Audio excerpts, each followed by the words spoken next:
Bismillahirrahmanirrahim. Assalamualaikum warahmatullahi taala wabarakatuh. Nabda hadzal majlis qiraati ummul kitab Al-Fatihah. A'udzu billahi minasyaitonir rajim. Bismillahirrahmanirrahim. Alhamdulillahirabbil alamin. Ar-Rahmanir Rahim. Maliki yaumiddin. إياك نعبد وإياك نستعين اهدنا الصراط المستقيم صراط الذين أنعمت عليهم غير المغضوب عليهم ولا الضالين الحمد لله رب العالمين والصلاة والسلام على أشرف الأنبياء والمرسلين وعلى آله وصحبه أجمعين نحمده ونستعينه ونستغفره ونعوذ بالله من شرور أنفسنا ومن سيئات أعمالنا من يهده الله فلا مضل له ومن يضلله فلا هادي له أرسله بالهدى ودين الحق ليظهره على الدين كله ولو كره الكافرون قال الله تعالى في كتابه العزيز يا أيها الذين آمنوا اتقوا الله حق تقاته ولا تموتن إلا وأنتم مسلمون صدق الله العظيم أما بعد. Tuan-tuan sidang hadirin yang dirahmati Allah Subhanahu wa taala. Alhamdulillah, marilah kita sama-sama merafakkan setinggi-tinggi syukur kehadrat Allah Subhanahu wa taala, berikan kesempatan kita pada malam ini dapat hadir kembali ke rumah Allah Subhanahu wa taala untuk kita bersama-sama menunaikan solat fardu maghrib berjamaah dan diberikan kesempatan untuk kita berada di dalam majlis ilmu. Dan kita juga bersyukur kepada Allah Ta'ala kerana masjid telah dibuka kembali. Sebagaimana sebelum ini kita sedia maklum, kawasan kita ni berada di dalam zon merah. Mukim Durian Sebatang ni berada di dalam zon merah. Dan kita telah diarahkan untuk tutup masjid dan hanya dibenarkan 6 orang sahaja solat fardu bermula hari apa tu, hari Sabtu yang lepas, Sabtu yang lepas.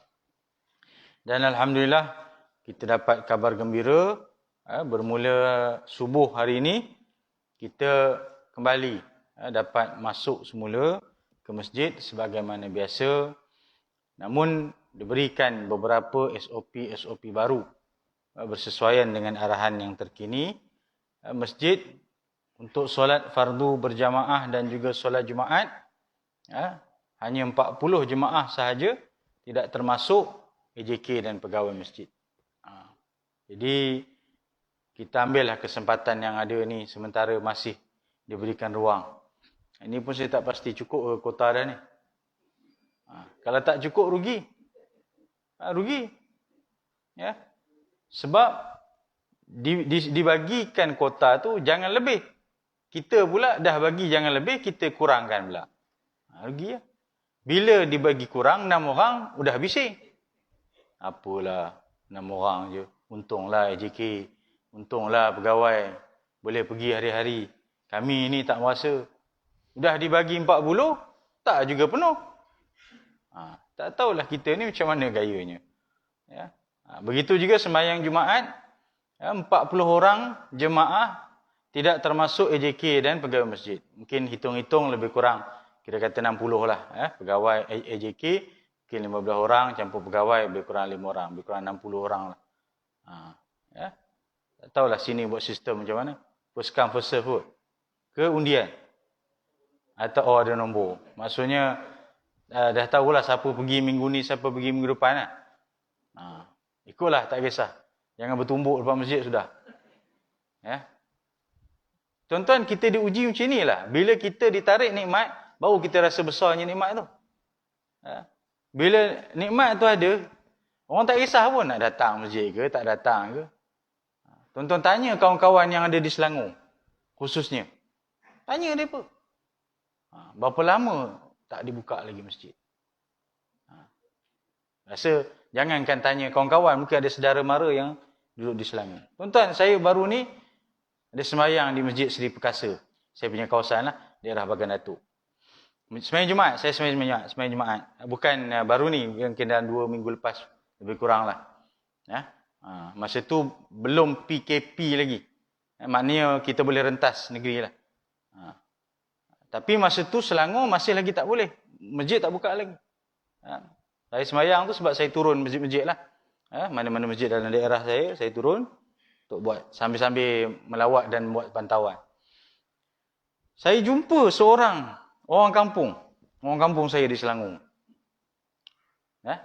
Dia tegur saya tegur. Saya tanya, nak ke mana? Saja sembahyang Jumaat. Jauh.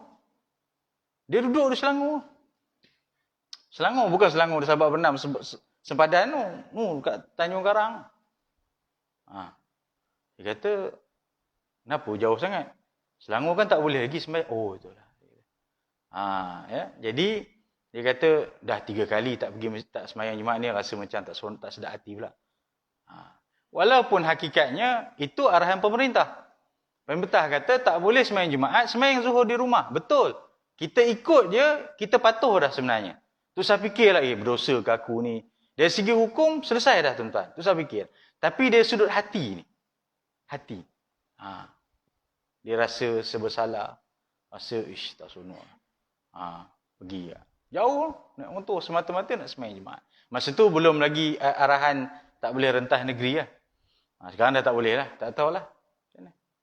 Tanya dia pun macam mana perasaan mereka nak masuk masjid. Tak boleh sembahyang pun. Hanya terhad saya difahamkan berapa? 5 orang je kot. Di Selangor. Hanya orang tertentu saja. Mungkin AJK atau pegawai. Jadi kita ni tuan-tuan yang diberikan ruang. Boleh sembahyang di masjid. Boleh datang surau. Datanglah. Berbondong-bondonglah datang. Inilah nikmat yang kita ada. Kita tak tahu yang mendatang ni adakah akan patah balik. Kita tak tahu. Sebab arahan ni akan berubah dari masa ke semasa. Mengikut situasi. Mungkin kita minta dihindarkanlah. Kalau kes tu meningkat berganda-ganda lagi ke, maka makin ketat lagi ke. Kita minta hindarkan. Tetapi selagi belum ada apa-apa yang terkini, maka kita ambillah peluang, gunakan kesempatan. Janganlah kurang daripada kuota ni. Rugi. Jadi tuan-tuan yang mati Allah Ta'ala, dan di kesempatan ini juga saya ambil peluang untuk memperingatkan kita semua tuan-tuan. Semua yang ada ni, patuhilah SOP yang ada. Kita jangan ingat kita duduk masjid ni selamat tuan-tuan. Takkan dia pun nak tangkap kami dalam masjid. Jangan. Kan baru ni viral di satu masjid. Masjid ke surau saya tak pasti, di Negeri Sembilan. Kumpul sambil-sambil nak nunggu sembahyang isyak kan. Tapi tak tahu mungkin silap mereka kot. Pergi kumpul sambil minum air pula. Di Taiping baru ni pun sama, pihak berkuasa masuk dalam masjid. Nak pantau SOP yang telah diberikan. Yang telah ditetapkan. Jadi tuan-tuan yang ada dalam ni patuh. Penjarakan. Mask. Saya pakai. Tapi bila ngajar saya buka lah. Standby lah sini. Boleh je ngajar pakai mask. Tapi rasa lain macam pula. Boleh kot kan. Jarak saya dengan orang depan ni lebih daripada 1 meter. Jadi kita patuh. Jangan kita anggap benda ni remeh. Alah, tak ada apalah. Tak kena tak apa tuan-tuan. Kalau kena tuan-tuan, mahalnya kuliah tuan-tuan hadir malam ni. Kalau kena, macam, yalah kalau kata orang kena compound tu,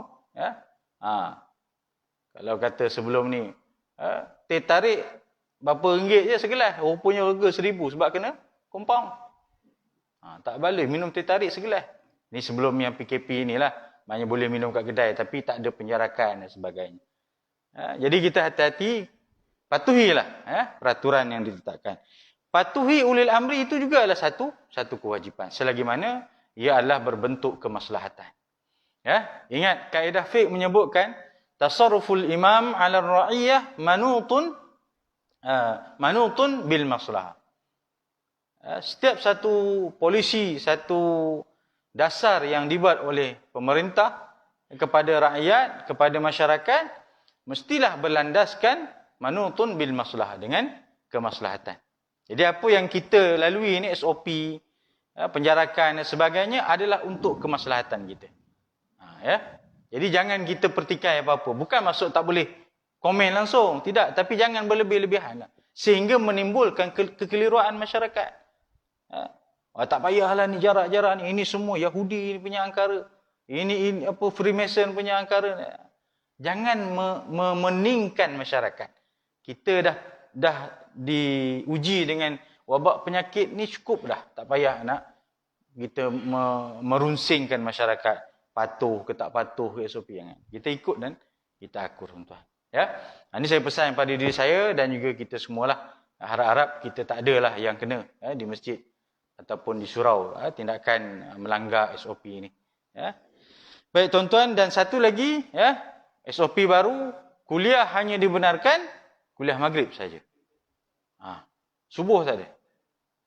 Lepas main subuh, baliklah. Minumlah teh tarik kat rumah masing-masing.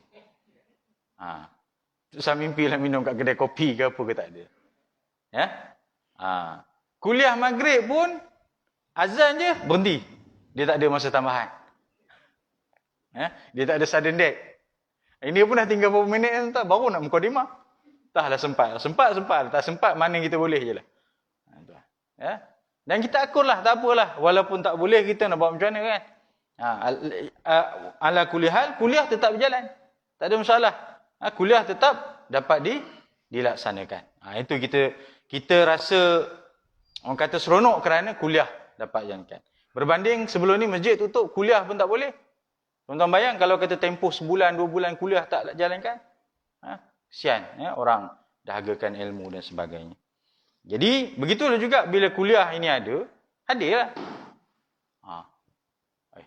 Ada apa pula ni? Okey tuan-tuan. Itu sedikit mukadimah lah. Sebab apa panjang sikit mukadimah ni? Pasal kita dah lalui 2 fasa. Fasa pertama masjid tutup lama, sebulan, 2 bulan, hampir 2 bulan saya rasa. Yang PKP tahun lepas belum mula. 3 bulan. Tapi peringkat lah dia buka tu, peringkat sikit. Kemudian sampailah dia buka ke semuanya, ikut keluasan masjid. Dan sekarang kita patah balik kepada asal. Walaupun tak lama hari tu tutupnya, tapi kita terkesan. Kita pun terkesan. Jadi saya sebut ni supaya kita ambillah iktibar ni tuan-tuan. Ambillah iktibar. Supaya ruang dan nikmat yang Allah Ta'ala bagi ni kita gunakan sebaik mungkin untuk kita dapatkan ganjaran di sisi Allah Subhanahu Wa Ta'ala. Baik tuan-tuan yang dirahmati Allah Subhanahu Wa Ta'ala. InsyaAllah malam ni kita sambung balik kuliah kita. Tafsir Juz Amma. Kita berada dalam surah Al-Mutaffifin. Jadi pada minggu yang lepas kita telah pun masuk mukadimah dia. Mukadimah surah Al-Mutaffifin.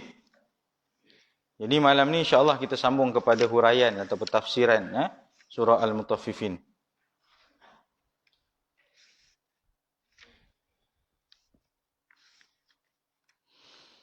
Okey, muka surat 108. Muka surat 108. Tafsir dan ulasan. Firman Allah Subhanahu wa taala surah Al-Mutaffifin ayat yang pertama, wailul lil mutaffifin. Kecelakaan besarlah bagi orang yang curang, yakni menipu dalam timbangan. Ayat ini bagaimana yang saya sebutkan pada minggu yang lepas. Mula-mula saja ayat Allah dah sebut celakalah. Kita belum apa-apa kalau orang dah sebut celaka ni. Naya sungguh tuan-tuan. Naya. Melainkan kalau itu adat setempat dia lah. Macam orang kata orang Melaka ni bahasa dia macam tu, itu cerita lain lah. Tapi kalau seharian bahasa kita ni, mula-mula je orang dah kata cilaka ni, memang naya sungguh lah. Maknanya memang satu yang tamparan yang hebat. Apabila ucapan pertama yang keluar ialah celaka lah. Wail itu membawa dua erti. Yang pertama, celakalah atau binasalah. Dalam erti kata, mereka ini, al-mutaffifin ini, di dunia lagi. Di dunia ini celakalah mereka ini, yang menipu dalam timbangan. Dimensi yang kedua, maksud kepada balasannya di akhirat. Balasannya di akhirat nanti, dia akan menerima balasan yang cukup perit dan pedih apabila di akhirat kelak. Kerana amalan mereka di dunia al-mutaffifin, iaitu menipu dalam timbangan. Ayat ini bukan hanya sekadar membicarakan dalam dimensi perniagaan saja, tuan-tuan. Bukan hanya bicara soal perniagaan, muamalat. Tetapi muamalat ini ialah muamalat yang ada berkaitannya dengan akhirat. Sebab itu kita dalam Islam, semua perkara berkait. Walaupun hubungan muamalat ini adalah hubungan manusia sesama manusia. Tetapi dia ada perkiraannya di sisi Allah Subhanahu Wa Taala di akhirat kelak. Jadi jangan kita menyangka urusan dunia sesama manusia terhenti setakat di dunia sahaja. Urusan manusia sesama manusia masih ada perhitungan Allah di akhirat kelak. Sebab itu nanti ayat Allah sebut, ala yazunnu ulaika annahum mab'usun. Adakah mereka tidak menyangka mereka ni akan dibangkitkan nanti? Itu ayat Allah Subhanahu Wa Taala. Baik. Akan dikenakan azab yang dahsyat kepada al-mutaffifin, iaitu orang-orang yang mengurangkan sukatan dan timbangan. Al-mutaffifin berasal daripada kalimah tatfif. Ada dari segi bahasa, dia membawa maksud. Dari segi bahasa ni, ada yang menterjemahkan sebagai tatfif itu remeh-temeh, benda yang kecil. Sebab itu dalam ayat ini nanti, al-mutaffifin, orang yang mengurangi sukatan timbangan ni, dia bukan mengurangi banyak. Dia bukan mengurangi banyak sukatannya, tuan-tuan. Mungkin dia timbang sepatutnya 1 kilo, tapi kurang. Kita kata apa? 900.5 lah. 900 gram lah. Sepatutnya 1 kilo, mungkin 900, lebih sikit, tak sampai 1 kilo pun. Tapi orang tak perasan, dia mengurangi timbangan itu, orang tak perasan. Dia macam, alah, sikit je kot, takkanlah nak kira, begitu. Sebab katanya remeh-temeh, benda yang sikit-sikit lah, kecil-kecil. Tapi kena ingat, kalau seorang dia ambil untung menipunya, kita kata 0.5 gram je contoh kan. Tapi kalau 10 orang, berapa dia untung? Kalau 1000 orang, dulu kalau tuan-tuan ingat, lama dah dulu ada satu kes, kalau tak silap saya pekerja banker ke apa tak, yang dia manipulasi akaun orang 1 sen ke apa tak? 1 sen ke 5 sen? 1 sen 1 sen 1 sen je tuan-tuan. Kita tak perasan kalau setakat kurang 1 sen dalam akaun ni, kita tak perasan. Tapi bayangkan, itu seorang. Kalau ribuan orang, ratus ribu orang yang ada akaun tu, 1 sen dia ambil, dimanipulasi akaun orang tu, 1 sen, berapa dia untung? Itu kita kata, al-mutaffifin ini dia sebenarnya bukanlah satu benda yang dia mengurangi timbangan tu dengan nilai yang banyak. Contohnya, sepatutnya 1 kilo, dia baginya 0.5 kilo je. Tu banyak sangat, ketara. Tak, ni sikit je. Mungkin 0.9, 0.5, 0.5, kurang. Tetapi, tetap dikira dia tidak menepati timbangan. Sebab sepatutnya sukatannya tepat. 100 gram lah. 1 kilo lah. Tak boleh kurang. Itu kita kata tadi, asalnya dia kepada tatfif, remeh-temeh. Baik. Al-tatfif bererti mengambil faedah dengan kadar yang sedikit ketika melakukan timbangan dan sukatan. Ya, dia ambil untung sikit ya. Bila dia berniaga, dia akan ambil timbangan yang boleh untung ke dia.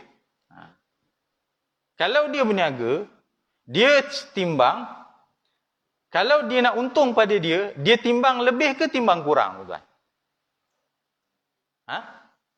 Timbang lebih ke timbang kurang untung pada dia? Dia mesti akan timbang kurang kalau dia nak untung lebih. Sepatutnya sekilo, dia timbang-timbang tak cukup sekilo pun.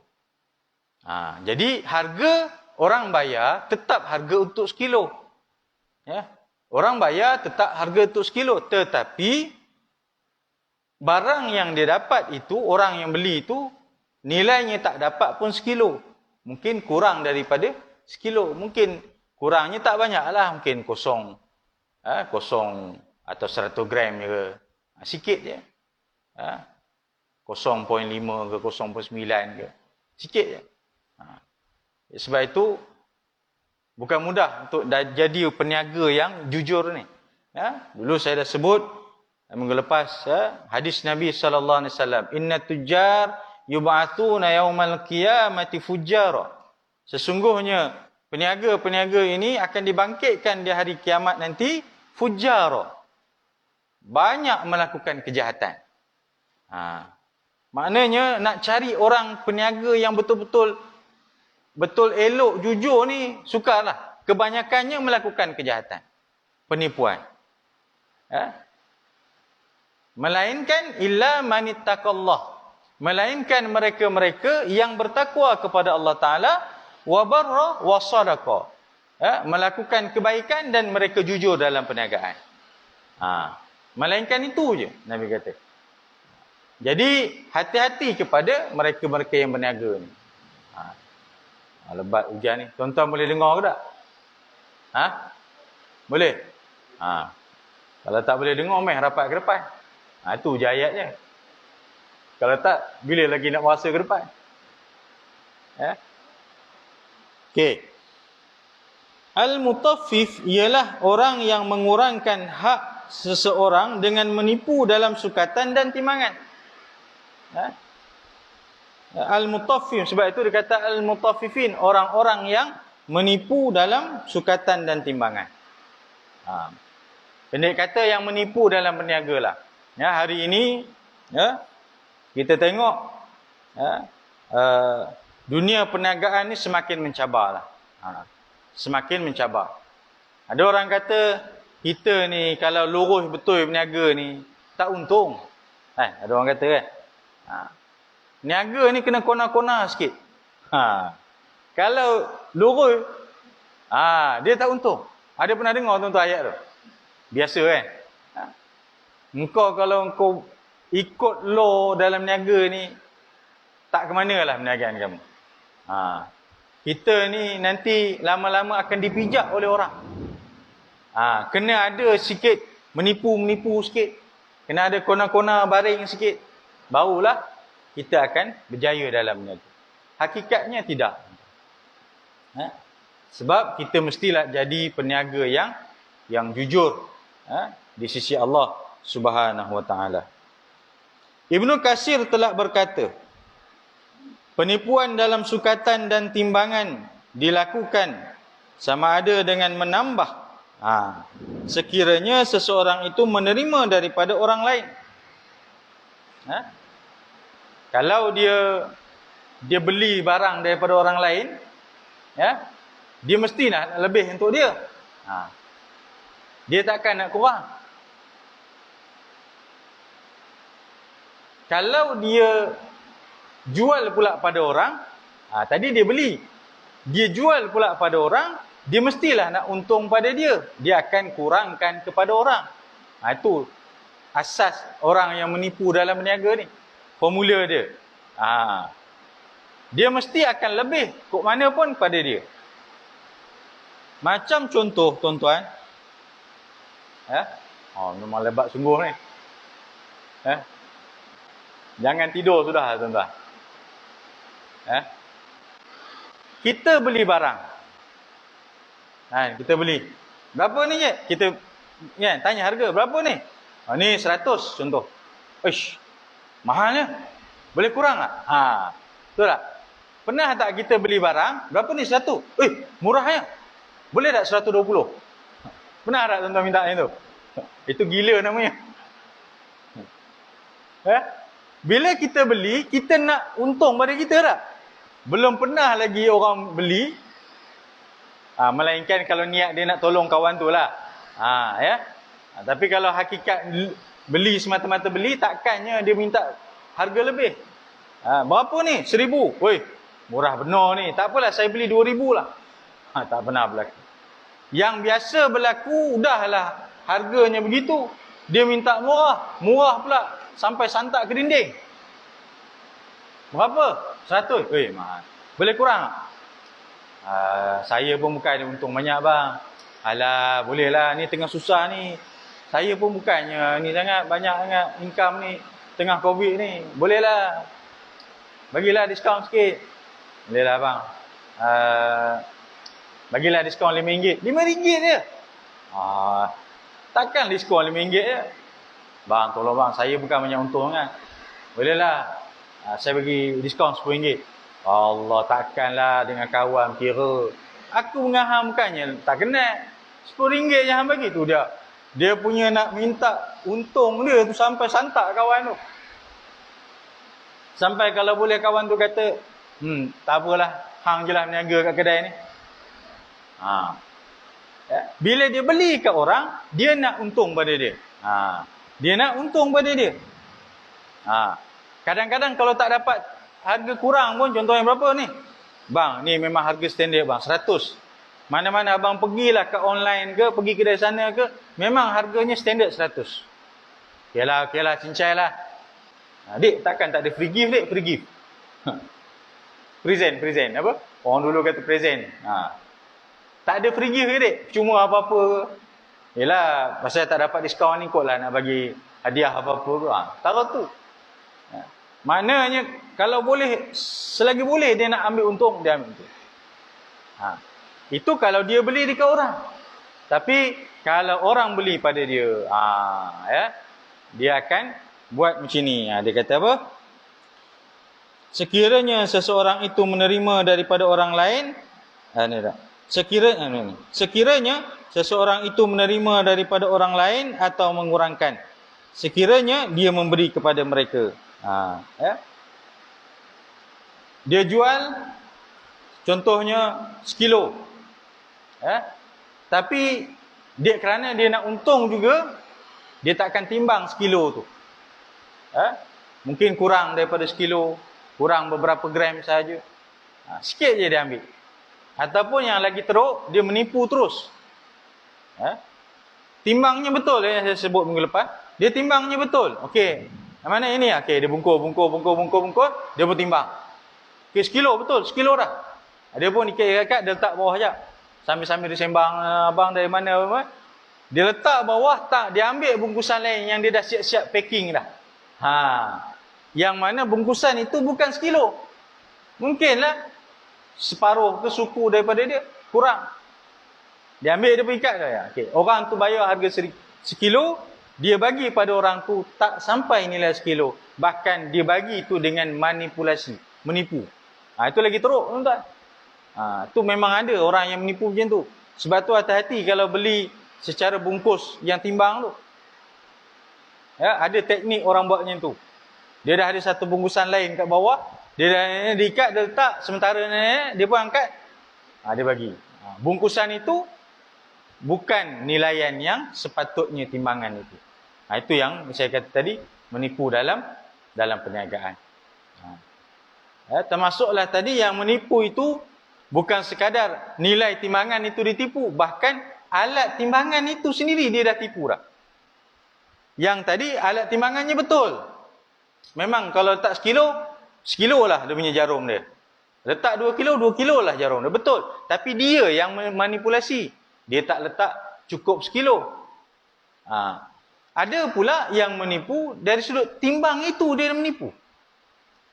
timbang itu mungkin dah tak servis ke atau ada rosak dan sebagainya, sepatutnya nilainya timbang tu, barang tu sekilo, dia letak, jarumnya pergi sekilo.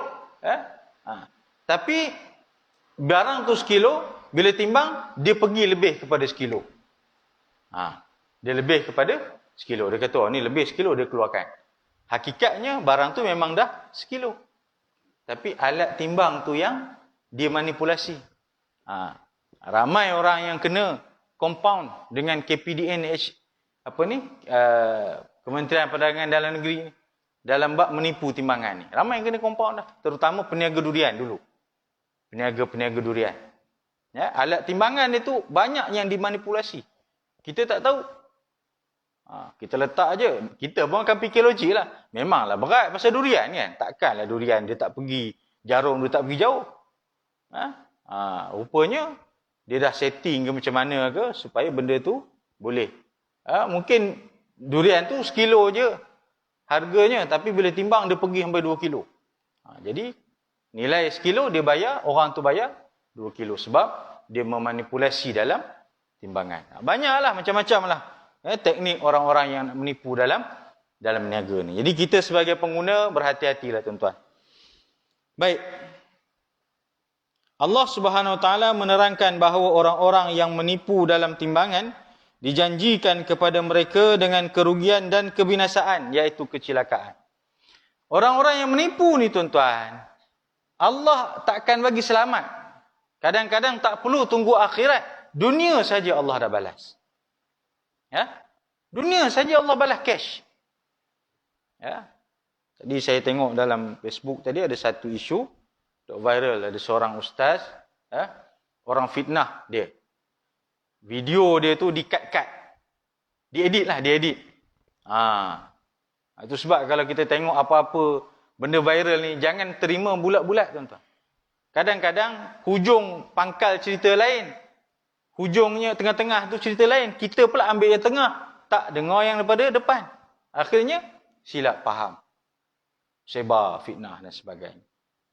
Jadi ustaz tu mungkinlah diceramah ke apa dan sebagainya. Kemudian ada orang edit dia tu seolah-olah dia mengentam atau menghina ada satu, kita kata macam frontliner lah. Jadi orang kutuk lah. Orang kutuk dia, kenapa lah. Sampai tiba-tiba kata dia dapat mesej orang tu mengaku. Ustaz tu sendiri kata dia terima WhatsApp daripada orang yang mengedit video dia. Yang mengedit video dia supaya jadi bahan fitnah.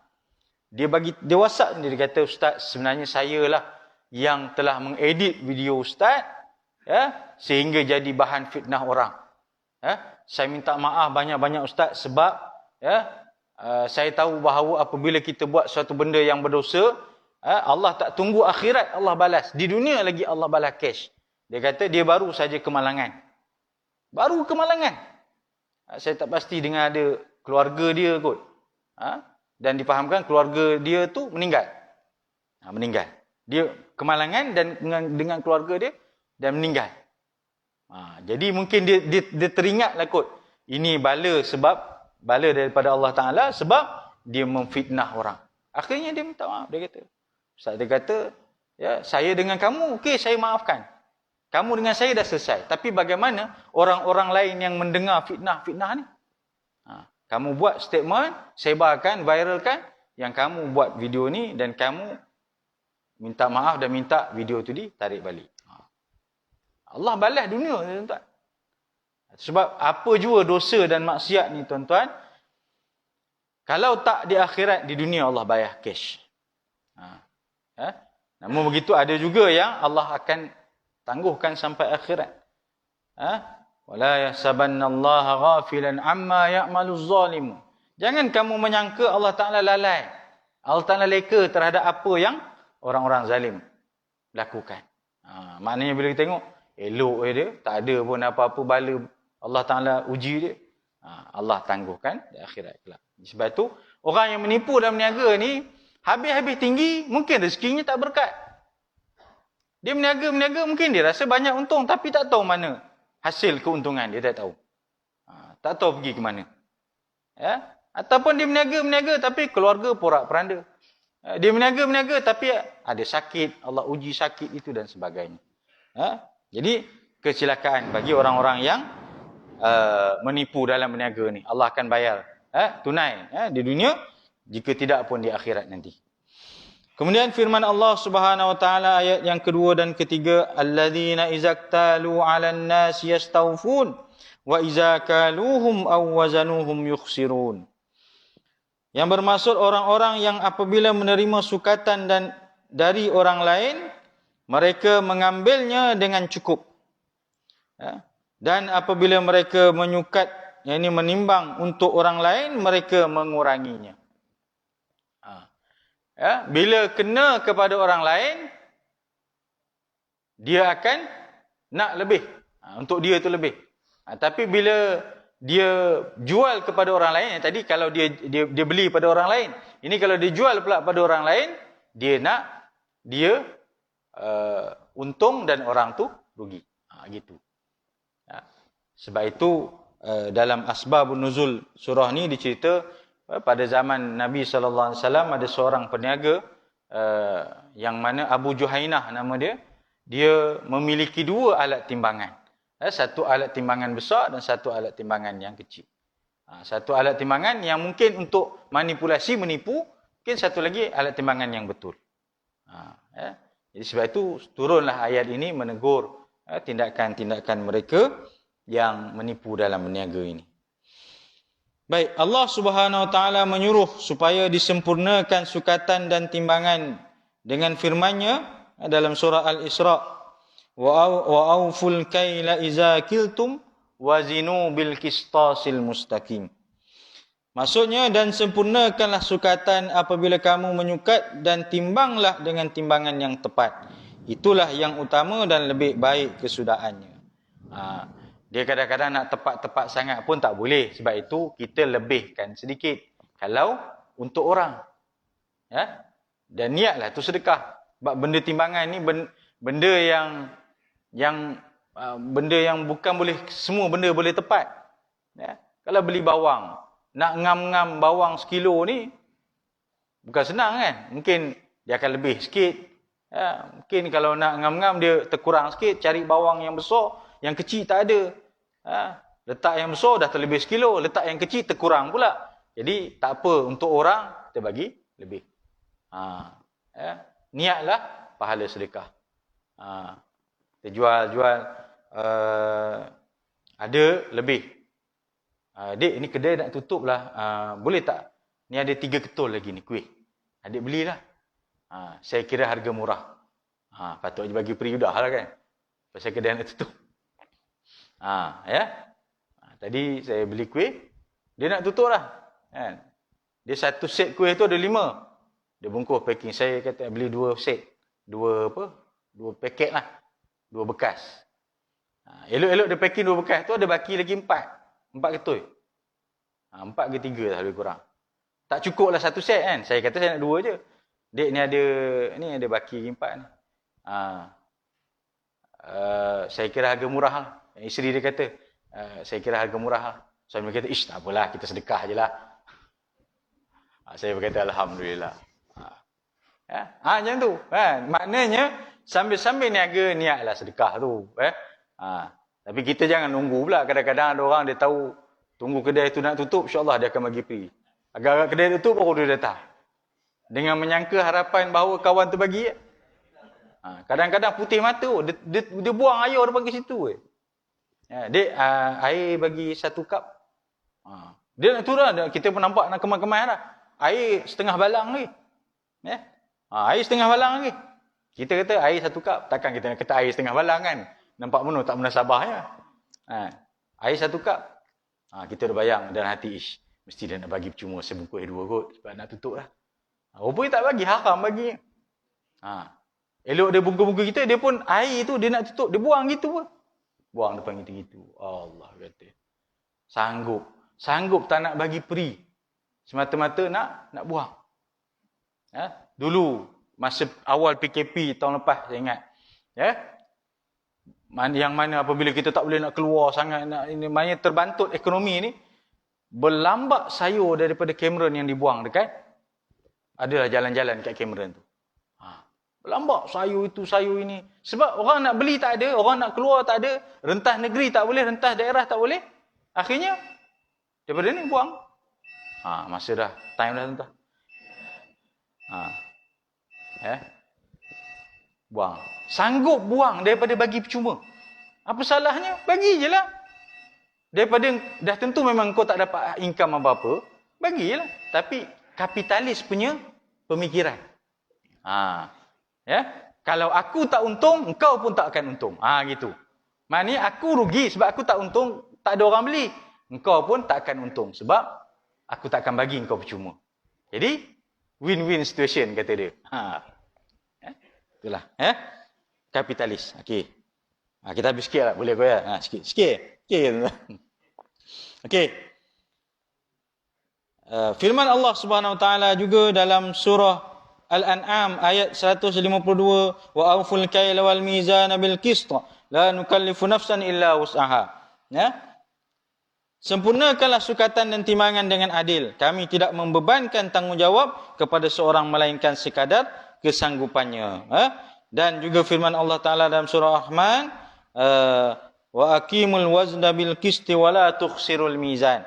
Dan betulkanlah timbangan dengan adil dan janganlah kamu mengurangi barang timbangan. Surah Ar-Rahman ayat yang ke-9. Itulah tuan-tuan dan puan Allah Subhanahu Wa Taala. Banyak sebenarnya ayat Quran ni, bukan surah Al-Mutaffifin saja. Surah-surah lain pun ada cerita tentang larangan ataupun peringatan Allah kepada orang supaya jujur dalam berniaga dari sudut timbangan, dari sudut menjual barang-barang ni. Nanti insya-Allah lah kesempatan pada masa akan datang kita cerita kaum Nabi Syuaib pula. Kita sambunglah tuan-tuan. Saya ingat nak habis tadi sampai muka surat 109, tapi tak kesampaian juga. Tak apalah, insya-Allah tuan-tuan. Apa dia? Iyalah, kita berhenti setakat muka surat 108 tu sampai bawah tu. Baki nanti, sebab nanti ada cerita tentang kaum Nabi Syuaib. Itu saya nak cerita sikit. Peringatan ini bukan masa di Madinah aja yang orang menipu niaga ni. Zaman Nabi Syuaib lagi dah ada. Allah cerita tentang bagaimana kaum Madian, penduduk Madian, kaum Nabi Syuaib ni menipu dalam berniaga. Itu Allah rakamkan dalam Al-Quran. Itu kita cerita pada kuliah yang akan datang. Wallahu a'lam.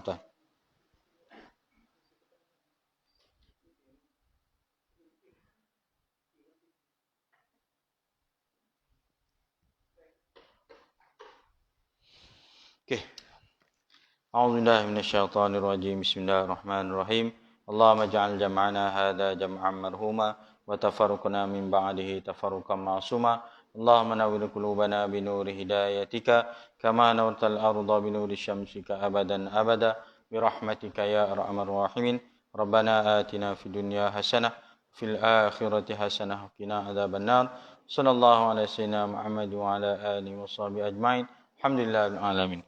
Kita tangguh dengan tasbih kafarah dan suratul As. Subhanakallahumma wa bihamdika asyhadu an la ilaha illa anta astaghfiruka. Bismillahirrahmanirrahim. Lilladzina amanu tawasaw bil haqq wa tawasaw bis sabr.